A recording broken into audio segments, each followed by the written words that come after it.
पर ballistic missile का उत्पादन किया जा रहा है। ईरान अपने आप को और मजबूत कर रहा है। ईरान जिस तरीके से पिछले कई महीनों से जंग के मुहाने पर खड़ा है, तब से ईरान ने अपनी शक्तियां मजबूत करनी शुरू कर दी है। इजरायली आर्मी ने नेतन्याहू को चेताया, फिर क्या जंग होने वाली है और इस जंग के लिए क्या ईरान खुद को तैयार कर रहा है। इस साल जून में इजराइल के हमले के जवाब में ईरान ने सैकड़ों मिसाइलों से जवाबी अटैक करते हुए अपना दम दिखाया था। ईरान की मिसाइलों को लेकर इजराइल में चिंता रही है।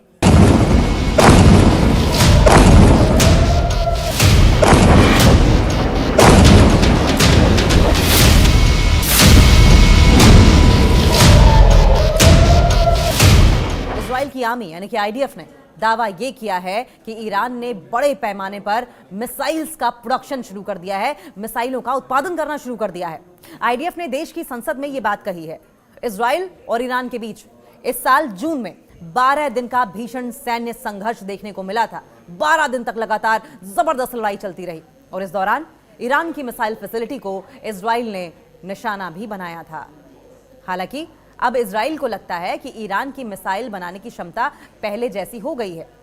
इजरायली आर्मी ने पीएम बेंजामिन नेतन्याहू के नेतृत्व वाली सरकार से इसे चेतावनी की तरह लेने की बात कही है। इजराइल की न्यूज वेबसाइट है वायनेट के मुताबिक आईडीएफ के एक वरिष्ठ अधिकारी ने संसद को यह बताया कि ईरान ने जून के संघर्ष के बाद अपनी बैलिस्टिक मिसाइल उत्पादन की क्षमता को फिर से बढ़ाना शुरू कर दिया है।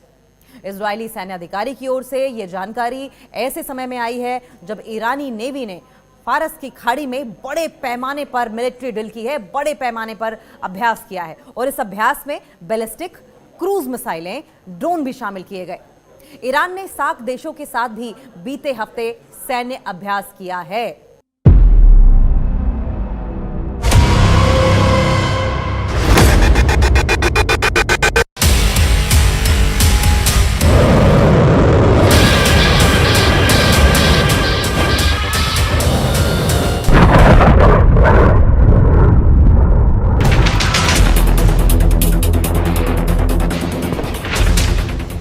समझिए कि जून में संघर्ष हुआ था। इजराइल और अमेरिका ने जून में ईरान पर हवाई हमलों के बाद दावा किया था कि तेहरान ने अपनी मिसाइल क्षमता को खो दिया है। हालांकि अब इजराइल ही नहीं, तमाम वेस्टर्न कंट्रीज, तमाम पश्चिमी देशों के राजनयिक भी कह रहे हैं कि ईरान मिसाइल रिकवरी में तेजी ला रहा है। देखिए, ईरान ने एक बात बहुत क्लैरिटी के साथ कही थी कि हमें न्यूक्लियर वेपन्स नहीं बनाने हैं, हम न्यूक्लियर मिसाइल नहीं बनाना चाहते, हम न्यूक्लियर बॉम्ब नहीं बनाना चाहते, हम न्यूक्लियर हथियार नहीं बनाना चाहते, हम न्यूक्लियर मिसाइलें नहीं बनाना चाहते, हम सिर्फ यूरेनियम एनरिचमेंट कर रहे हैं। यूरेनियम समृद्ध, न्यूक्लियर समृद्ध देश होने के नाते, एनर्जी क्रिएट करने के नाते, बिजली का प्रोडक्शन करने के नाते, जिसका सीधा सीधा असर पावर गेन करना नहीं है, बल्कि ईरान की जनता को सुविधाएं मुहैया कराना है और ये ईरान की जनता का हक है। एक देश होने के नाते ईरान का हक है। ये बार बार ईरान क्लैरिटी के साथ हर मंच पर अपनी बात रखता रहा है। अमेरिका को, इजराइल को ये बात समझाने की कोशिश करता रहा है, लेकिन बावजूद इसके ईरान और अमेरिका हमेशा इनसिक्योर रहे हैं। सूत्रों का कहना है कि ईरान पुरानी तकनीकों का इस्तेमाल करते हुए मिसाइल बना रहा है। कई रिपोर्ट्स में तरह तरह के दावे भी किए जा रहे हैं। कई रिपोर्ट्स में दावा किया गया है कि ईरान का परमाणु कार्यक्रम भले ही तेजी से बढ़ा हो, लेकिन बैलिस्टिक मिसाइल क्षमता बहाल करना उसकी प्राथमिकता है। ईरानी मिसाइल इजराइल के साथ भविष्य के किसी भी संघर्ष में अहम होने वाली है, क्योंकि शक तो इस बात पर भी है कि इजराइल अपनी हरकतों से बाज आएगा भी या नहीं आएगा, क्योंकि बावजूद इसके कि सीज फायर का कई देशों के साथ सीज फायर हो चुका है, लेकिन उल्लंघन फिर भी इजराइल की ओर से देखने को मिला है। क्या यही वजह है कि ईरान अब अपने आप को मजबूत कर रहा है?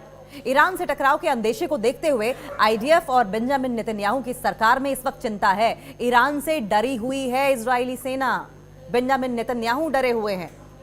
इजराइल ईरान तनाव, अगर हम इजराइल और ईरान के बीच बीते कई दशकों से जिस तरीके से मतभेद रहे हैं, जिस तरीके से तनाव रहे हैं, दोनों देशों में पर्दे के पीछे से लड़ाई का लंबा इतिहास रहा है और इस साल प्रॉक्सी वॉर से आगे निकलते हुए, पहले सिर्फ प्रॉक्सी वार हुआ करती थी, छुप छुप कर लड़ाइयां हुआ करती थी, पर्दे के पीछे से एक दूसरे पर अटैक होते थे, रिटेलिएशन होती थी, लेकिन अब ये प्रॉक्सी वॉर का जो फेज था, ये चरण पीछे छोड़ दिया दोनों देशों ने और प्रॉक्सी वॉर से आगे निकलते हुए इजराइल ईरान में सीधा सैन्य संघर्ष हुआ, सीधी सीधी लड़ाई हुई। ईरान और इजराइल के बीच जून में 12 दिन का भीषण युद्ध देखने को मिला था और जून में हुई संघर्ष में दोनों ही पक्षों को बड़ी तादाद में जान माल का नुकसान उठाना पड़ा। दोनों देशों ने एक दूसरे के क्षेत्रों पर बड़े पैमाने पर अटैक किए। इजराइल ने हवाई हमले किए तो जवाब में ईरान ने भी सैकड़ों मिसाइलें दाग दी। दोनों पक्षों में 24 जून को सीज फायर हुआ, लेकिन तनाव अब भी बरकरार है।